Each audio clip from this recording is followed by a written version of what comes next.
Statement viral होता है। वो कहते हैं कि गंगा किनारे जिसकी मौत हुई उन्हें सीधा मोक्ष प्राप्त हुआ। इस तरह के उनके स्टेटमेंट आए हैं। क्या कहोगे, क्या मोक्ष पाने का ये सबसे आसान तरीका धीरेन्द्र शास्त्री ने बताया है? देखिए, अब धीरेन्द्र शास्त्री ये कथावाचक है। कथावाचक यानी उसको हम ब्राह्मण भी नहीं बोल सकते, क्योंकि ब्रह्म ज्ञान ज्ञायते इति तव ब्राह्मणः। जिसको ब्रह्म ज्ञान का ज्ञान हुआ है उसको हम ब्राह्मण बोल सकते हैं। और धीरेन्द्र शास्त्री इज़ नॉट ब्राह्मण। उनके वो स्टेटमेंट से वो जो बोलते हैं कि जो यहाँ गंगा तट पर मरे हैं उनको मोक्ष प्राप्त हो गया है, लेकिन वो मरे कैसे? उनके चीखे आपने सुनी नहीं धीरेन्द्र जी? आपने चीखे नहीं सुनी उनके आंसू नहीं देखे? उनका दिल आपने दुखा है। जनरल में सर्वसामान्य रूप से लोग बोलते हैं कि मंदिर तोड़ो, मस्जिद तोड़ो, किसी का दिल मत तोड़ो, क्योंकि दिल में वो सीताराम बसता है। आपने वो सीताराम का चेंदा मेंदा किया है और उसमें से दिल तोड़ के जो आपने ये जो भावना और जो अपमान किया है, वो अपमान वो व्यक्तियों का नहीं, वो जीव का नहीं, वो शिव का अपमान किया है, ऐसा मैं बोलना चाहूँगा। और विशेष रूप से धर्म की और मोक्ष की जहाँ तक बात है तो हमारे राष्ट्र संत जी ने कहा है, इंसानियत से धर्म का ताल्लुक है तो ठीक है, इंसानियत से धर्म का ताल्लुक है तो ठीक है, वरना इंसानियत से धर्म का ताल्लुक है तो ठीक है, नहीं तो धर्म कुछ भी कहे पंडित जनता न देगी भीख है। नहीं तो धर्म कुछ भी कहे जनता न देगी भीख है। पंडित चाहे अर्थ कर ले धर्म देता मोक्ष है ना। इंसानियत से धर्म का ताल्लुक है तो ठीक है, नहीं तो धर्म कुछ भी कहे जनता न देगी भीख है। पंडित चाहे अर्थ कर ले धर्म देता मोक्ष है। गर नेक नहीं हो आदमी, गर नेक नहीं हो आदमी तो धर्म झूठा पक्ष है, धर्म झूठा पक्ष है। जो धर्म में इंसानियत छोड़ के अगर धर्म की बातें की जाती है तो वो धर्म भी झूठा पक्ष है। हमारा ऐसा ऐरा गैरा कोई नत्थु गैरा आधु साधु नहीं बोल रहा, राष्ट्र संत बोल रहा है, जिन्होंने तन मन धन से अपना धन, तन मन धन अपना देश के लिए, विश्व के लिए अर्पण किया है। जिन्होंने बोला है कि हे प्रार्थना गुरुदेव से यह स्वर्ग सम संसार हो रहे, उच्चतम विचार और परमार्थमय व्यवहार हो। ना हम रहे अपने लिए, हमको सभी से गरज है। गुरुदेव यानी ईश्वर, अल्लाह, गॉड, परमात्मा, गुरुदेव यह आशीष दे जो सोचने का फर्ज है। अब ये फर्ज ही इनको अगर मालूम नहीं कथावाचक मिस्टर धीरेन्द्र जी को, और वो बोल रहे मोक्ष, तो मैं वो अभी मुक्तेश्वरानंद शंकराचार्य जी का अभिनंदन करना चाहूँगा कि उन्होंने बोला कि ऐसा अगर किसी को लगता है कि डूब जाने से या एक्सीडेंट से कुचल के मरने के बाद, तड़प के मरने के बाद किसी को अगर गंगा तट पे मोक्ष मिलता है तो वो आ जाए, मैं धक्का देने के लिए तैयार हूँ और मैं उनको मोक्ष भेजने के लिए तैयार हूँ।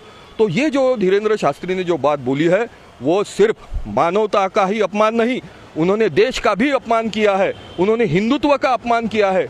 ये जो तत्व है, ये तत्व का अपमान उन्होंने किया है। उसके लिए मैं तो ये बोलना चाहता। और उन्होंने क्या बोला, जो कुंभ को नहीं आएंगे वो देशद्रोही है। मोदी जी अभी तक नहीं आए, कल आने वाले हैं। कल वो देशद्रोही इस किताब से बच जाएंगे। लेकिन राष्ट्रपति द्रौपदी मुर्मू जी नहीं आई तो वो भी देशद्रोही है। सुप्रीम कोर्ट के जजेस नहीं आए, हाई कोर्ट के जजेस नहीं आए कुंभ मेले में स्नान करने, वो भी देशद्रोही है। संसद में इतने खासदार है, वो भी नहीं आए, वो भी देशद्रोही है। 140 करोड़ जनता में से लोग बोलते हैं वहाँ 1 करोड़ 10 करोड़ 40 करोड़ लोग आए, तो 1 से 40 करोड़ में से 40 करोड़ लोग वहाँ आए, 100 करोड़ लोग नहीं आए तो क्या 100 करोड़? धीरेन्द्र जी जरा इधर बात के ऊपर गौर फरमाइए। तो वो जो 100 करोड़ है वो क्या देशद्रोही है? अरे धीरेन्द्र जी एक बात ध्यान में रखिए, हम महाराष्ट्र, हम छत्रपति शिवाजी महाराज, जगत गुरु तुकाराम महाराज जी के हम वंशज है, और उसके लिए हमको किसी धर्म पंडित की या कथावाचक की या किसी शंकराचार्य की प्रमाण पत्र की जरूरत नहीं है। हम काश्तकार हैं, हम किसान हैं। अन्न यह अगर पूर्ण ब्रह्म है तो हम ब्रह्म के निर्माता है ना। हम शूद्र नहीं रुद्र है, हम शूद्र नहीं रुद्र है, समय पड़ा तो भद्र है। ब्रह्म भी जिसका पुत्र है, हम वो भूमि पुत्र है, शिव के सृष्टि के शिव सूत्र है। धीरेन्द्र जी ये बात ध्यान में रखिए, आपने जो बात की बहुत गलत बात की। आपने वो मरे हुए जनता के, जीव के, शिव के वो मरे हुए भावना के ऊपर, जख्मों के ऊपर नमक छेड़ा है। तो मैं ये शासन प्रशासन से, केंद्र शासन रहे, सरकार रहे, राज्य सरकार रहे, मैं ये आह्वान करना चाहूँगा, ऐसे मूर्ख व्यक्ति को शास्त्री बोलना, ये शास्त्री ये शब्द का अपमान है। उसकी पहले पहले तुम आपने वो सिक्योरिटी वगैरह वो निकालना चाहिए। और वो जो धीरेन्द्र शास्त्री जो बोलते हैं मोक्ष पाया है ना, सीताराम, वो बाबा हनुमान जी वो हमारी रक्षा करते हैं, तो आपकी रक्षा करते हैं तो आपको गार्ड क्यों लगते भैया? नदी में जब आप नहाते हो, अर्धदान तो आपको किया नहीं, सूर्य मंत्र तो आपको आता नहीं, लेकिन आप जब वो गंगा जी में जल अर्पण करते हैं तो आपको कमांडो लगते हैं, क्यों आपको डर लगता है? ये भी प्रस्तुत किए गए कि जब ये भगदड़ हुई तब धीरेन्द्र शास्त्री जी वहीं पर थे और धीरेन्द्र शास्त्री अपने दिव्य दरबार में पर्ची निकालते हैं और उनके जीवन में आगे क्या होने वाला वो बताते हैं, लेकिन भगदड़ होने वाली है वो नहीं बता पाए। उन्होंने कहा कि उन्होंने हनुमान जी को सिद्ध करके रखा है, तो उन हनुमान जी ने उनको नहीं बताया कि आने वाले इस समय में भगदड़ होने वाली है और कई सारे लोग मरने वाले, जबकि वो गंगा के तट पर ही थे। देखिए, अगर मैं और मेरे सामने अगर किसी की जान जाती है तो हिंदू धर्म क्या सिखाता है? मानवता सिखाता है। और उस समय उस पीरियड में अगर वो धीरेन्द्र वहाँ पे थे, धीरेन्द्र जी वहाँ पे थे और उनके सामने ये भगदड़ हो रही है और उनको तो पता नहीं, वो तो पर्चा निकालते हैं हर चीज़ का, तो ये सब फोकनाड़बाजी अभी उन्होंने बंद करना चाहिए। और लोगों ने भी ऐसे फोकनाड़ शास्त्रियों के ऊपर, ऐसे फोकनाड़ कथावाचकों के ऊपर विश्वास करना छोड़ देना चाहिए और इनके कथा वाचन में या इनके भौकाल में नहीं आना चाहिए और अपनी जान नहीं गंवाना चाहिए। क्या ये धीरेन्द्र शास्त्री जो कहते हैं कि उन्हें भविष्य दिखता है या फिर लोगों के भविष्य बताते हैं, अभी इनकी जो राज है या कह लीजिए कि इनकी पोल पट्टी खुल गई है, क्योंकि वो खुद गंगा के तट पे रहते हैं, उसी कुछ दिनों बाद जो है वो भगदड़ होती है, लोग जो है कई सारे लोग मर जाते हैं, ये नहीं बता पाते।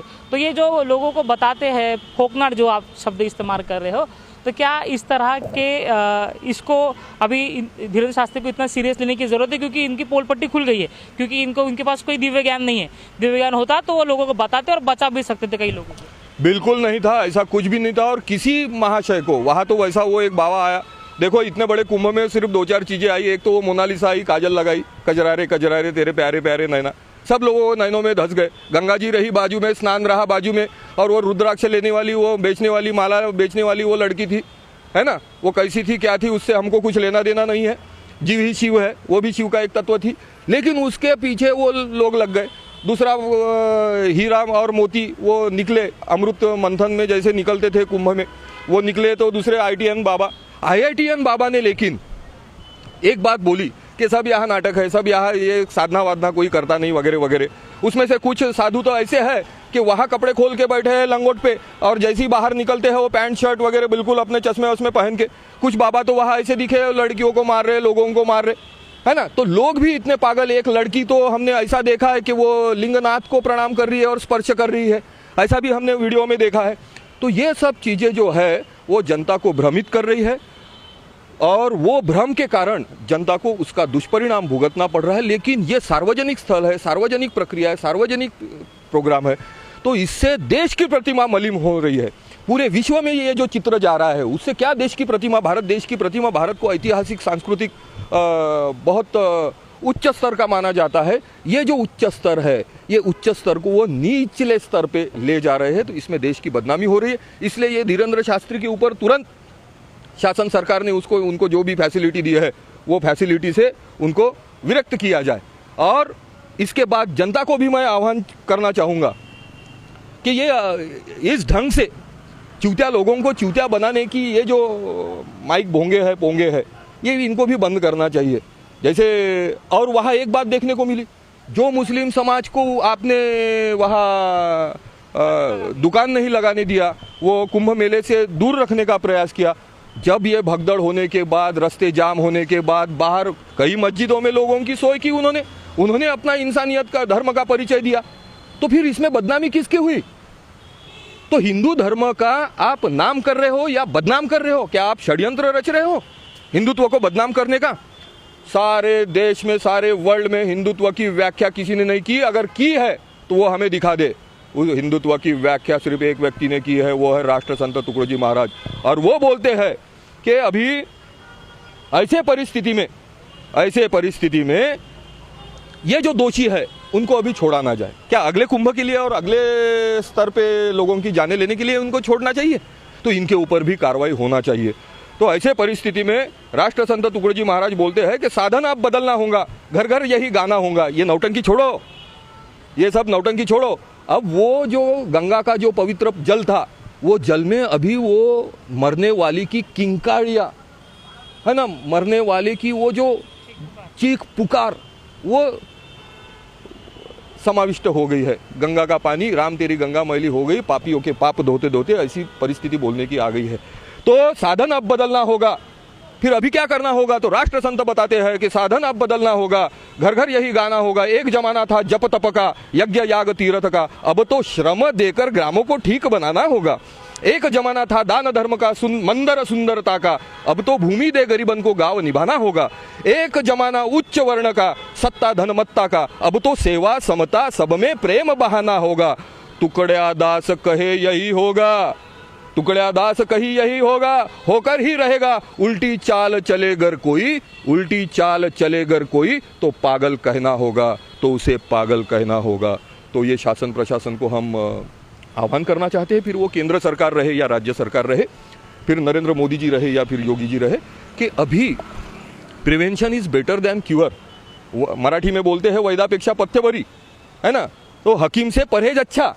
तो ये आप ध्यान में ले लिए, हिंदुत्व को आप कृपया बदनाम ना करें। गंगा माँ को तो आप दूषित कर लिया, लेकिन अभी कम से कम देश को दूषित ना कीजिए। विश्व स्तर पर हम विश्व के लिए प्रार्थना करने वाले लोग हैं। हमारा हिंदुत्व जो है वो पूरे विश्व के लिए, जीव जंतु शिव तंतु के लिए, जरिंदे परिंदे दरिंदों के लिए प्रार्थना करने वाला ये हमारा हिंदुत्व है। उसको आप खुजा ना बनाइए, उसको आप नीचता के कैटेगरी में मत डालिए। ये हमारी मांग है और हमारी यही मांग है। हमारे एक स्वामी जी है, महंत स्वामी सूर्यानंद गिरी महाराज जी ने, उन्होंने पहले ये जाहिर किया था कि नागपुर के हमारे जो कमिश्नर है, उन्होंने कुंभ का मेला अच्छे ढंग से हैंडल किया था। आपसे नहीं होता है तो उनको कॉल कीजिए, और हमारी मदद लगती है तो हम वह तन मन धन अर्पण करने के लिए तैयार है, एक सेवक करके। लेकिन तन मन धन से सदा सुखी हो भारत देश हमारा, सभी धर्म और पंथ पक्ष को दिल से रहे प्यारा। विजय हो विजय हो विजय हो भारत देश हमारा। जय हिंद, जय गुरुदेव। तो कुंभ में जिस तरह से भगदड़ हुई, उसके बाद जो बयानबाजी धीरेंद्र शास्त्री के द्वारा की गई, उसी के ऊपर प्रतिक्रिया लेने की कोशिश हमने की। और जिस तरह से धीरेंद्र शास्त्री कह रहे हैं कि गंगा के किनारे, गंगा के तट पे जो भी लोग मरे उनको सीधा मोक्ष प्राप्त हुआ, इससे सहमत जो है वो प्रवीण जी राउत नहीं दिखे और ये हिंदुत्व की बात नहीं है। खासतौर पर धीरेंद्र शास्त्री के ऊपर उन्होंने कटाक्ष किया और कहा कि इन्हें शास्त्री कहना छोड़ना चाहिए, क्योंकि ये इन्हें जो है ब्रह्म ज्ञान की जो है उनको ज्ञान ही नहीं है, ब्रह्मत्व का ज्ञान ही नहीं है। कई सारे जो है कटाक्ष उन्हें अपने इस प्रतिक्रिया के माध्यम से दिए।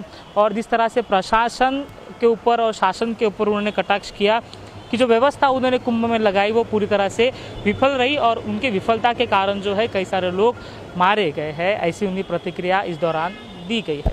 आपको इस वीडियो के बारे में क्या लगता है? अपनी प्रतिक्रिया कमेंट के माध्यम से ज़रूर बताइएगा। आप देख रहे थे नागपुर समाचार 24। नमस्कार।